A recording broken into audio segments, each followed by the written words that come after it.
It's yet another Monday, and here we go again with another weekly recap. This week marks the last week of the 10.0 patch. As such, I won't be sharing any dungeon-specific tips, or at least, nothing specific to Season 1 dungeons. Let's get started. The first tip this week is one I've shared before. It has to do with DPS pots you use before the key starts. In most Mythic Plus groups, people do a countdown before putting the key in.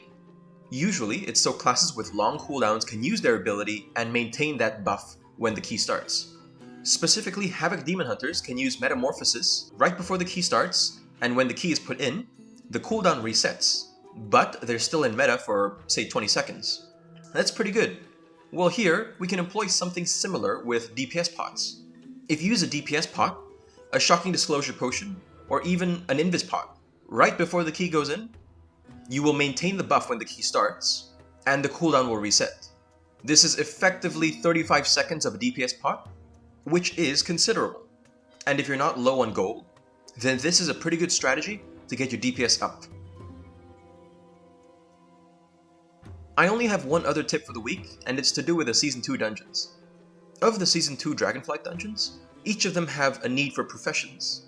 Alderman, for example, has mining nodes. At the start of the dungeon, at the first boss and at the second boss, there will be mining nodes that you can use if you have mining level 25. They grant you a stacking 10% movement speed buff for the rest of the dungeon, and that's pretty good. Neltharis needs cooking, where you can fix up a goulash, so you should get that. Neltharis also has a blacksmith shield that you can pick up off one of the bosses. You will need level 25 blacksmithing to get it, but you should get it if you can.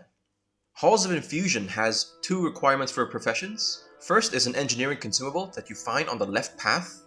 Using it grants your entire party cheat death for their next death, which is pretty good.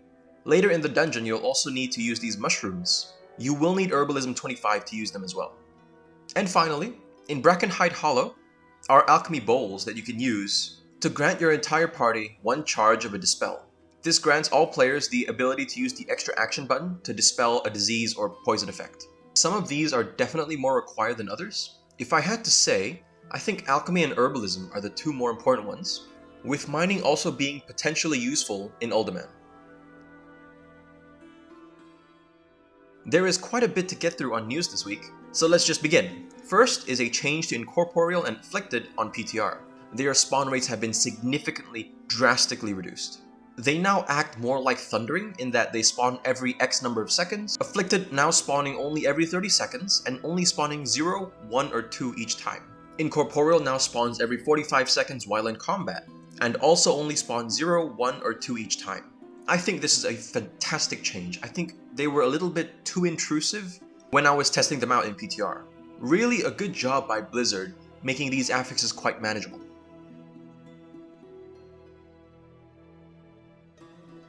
Next is several fairly large nerfs and buffs to several classes for the PTR.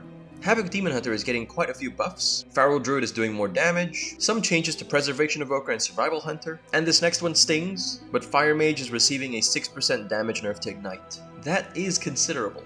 Hopefully it's not too much in practice. Windwalker Monk is receiving a few single target buffs, much needed, they're quite weak in that aspect. Holy Paladin receiving a few minor buffs, and Protection Paladin copping a huge nerf. They were very survivable in higher keys, and I think these changes will put them quite in line with some of the other tanks. All three rogue specs are receiving quite large buffs. I think it's much needed because rogues have been quite behind the curve at the moment. Elemental Shamans are receiving a considerable nerf to their tier set, which is unfortunate. They were looking to be quite strong in Season 2. This might put them back to where they are now, which is not very good. And a few minor changes to Warlock and Warrior. These are pretty big changes, and I do expect more like this to come over the coming weeks.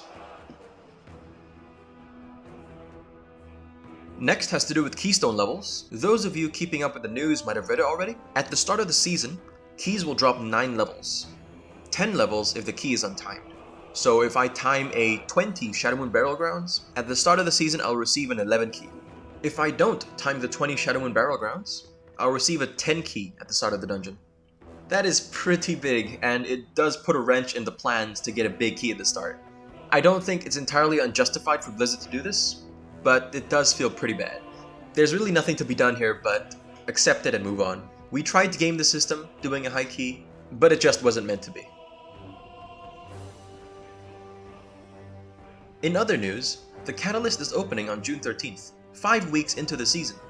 That is a fair amount of time, so expect some friction between your raid group as you decide who gets tier first. They will work much in the same way as they did in Season 1, requiring you to get the charges every week, that is account-wide. And that's always good news. I don't think it's terrible that the Catalyst opens so late. I think it adds value to the tier sets you get from the raid. It really makes you want to run those bosses to get the loot, which is not inherently a good thing, but this is the way Blizzard wants to approach the loot in Season 2, so I can't really fault them for that. News of how Sparks will work in Season 2 have also come out. Sparks will work not too differently from Season 1, with a few minor changes. We'll be getting our first Spark on week 1. This means you can make a new crafted item, basically at the start of the season, which is great. Then, every week from there on out, you will get 1/2 of a Spark every week. This means you will get a Spark every 2 weeks, and this will happen indefinitely for the entire patch.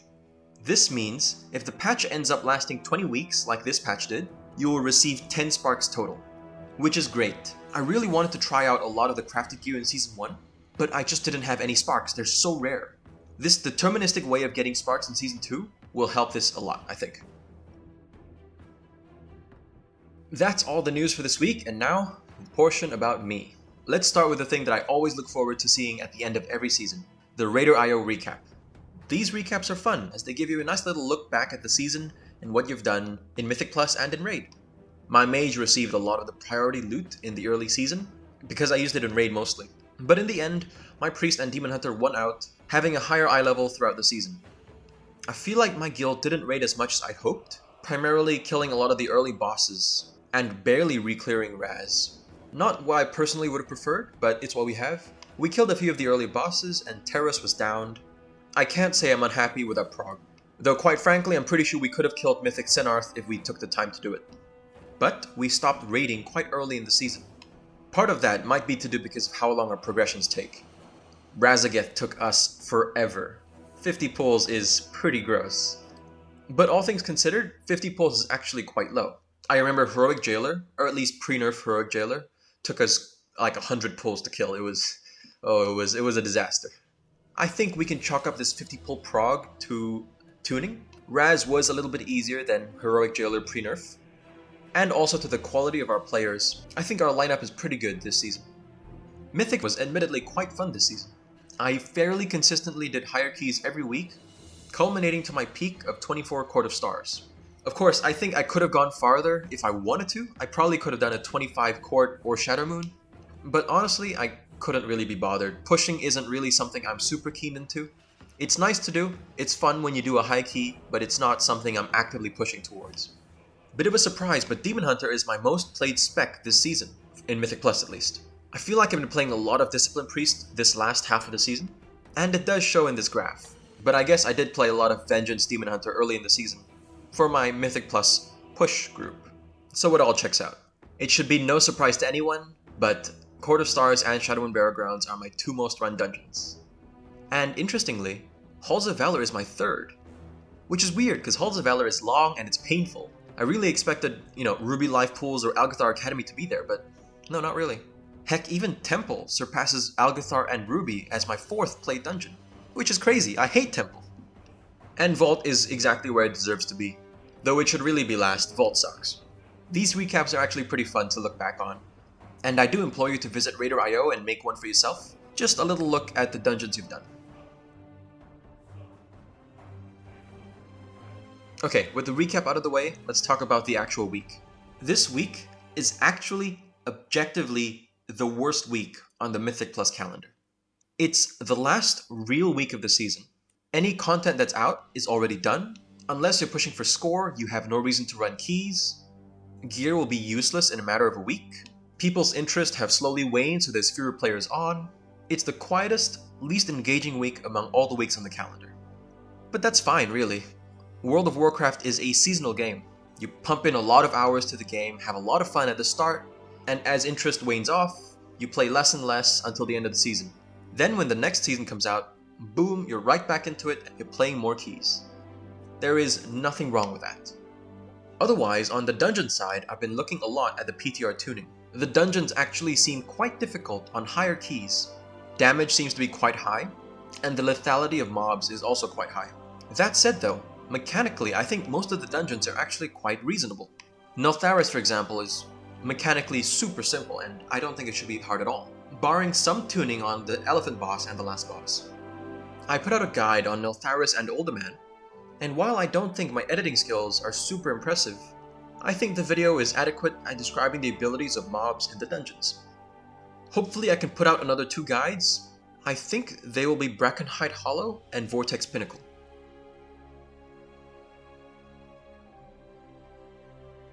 That's all the WoW news I have this week. But before I go, I'd like to talk about another event that happened over the past weekend.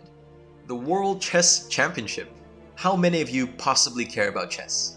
The World Chess Championship has just concluded, which determines the world champion for the next 2 years. It was a nail-biting finish, and I cannot believe how the games ended. It feels like Ding Liren cheated out a finish at the end, pulling a win where nobody expected it. It looked to be a draw. It was insane. You gotta feel sorry for Jan. He tried really hard and he put a lot of effort into it, but he just didn't get it.